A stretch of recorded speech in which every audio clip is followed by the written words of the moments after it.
Good evening and thanks for joining us. Few events have made us think more about who makes the clothes we wear than the collapse of that garment factory in Bangladesh. It killed hundreds of workers, and those who died were making clothes for Western retailers. Few have spoken publicly about their connection to the factory, but today one of Canada's most prominent retailers did.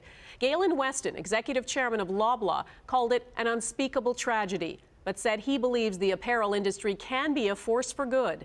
Mike Drolet reports on the reality of doing business in Bangladesh.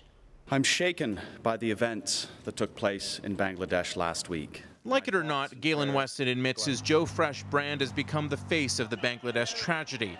It was, after all, a Joe Fresh label that was found in the rubble. Up to 30 other international brands made clothes in this now collapsed building, but they've chosen to stay in the shadows, leaving Weston alone to deal with the PR backlash. I'm troubled by the deafening silence from other apparel retailers on this issue. To that end, he's promising action. Boots on the ground to inspect the 47 Bangladeshi factories that make his company's clothes, as well as an unspecified amount of money for the victims. Loblaw has really been open and honest with what's happening. They owned up to their involvement. They were clear that they made mistakes. My thoughts and prayers go out to all those who were injured. Weston made his comments shortly before a difficult meeting with shareholders. While at the top of everyone's mind was Bangladesh, the bottom line was lucrative for Loblaws. It made $171 million this past quarter, while enjoying a 40% increase in profits. A stark contrast to the situation in Bangladesh, even the Pope weighed in, likening conditions there to slave labor. Workers make 21 cents an hour and often work 13 hours a day, 7 days a week. Living wage in Bangladesh would be still pennies on the garment here.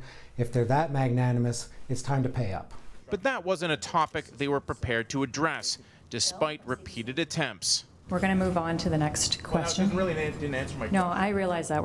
I realize that you are asking a follow-up question. What they would discuss is why they do business in Bangladesh. A duty-free agreement exists with Canada, making it a lucrative place for textiles. No other Asian country can compete, not even China, which actually subcontracts to Bangladesh.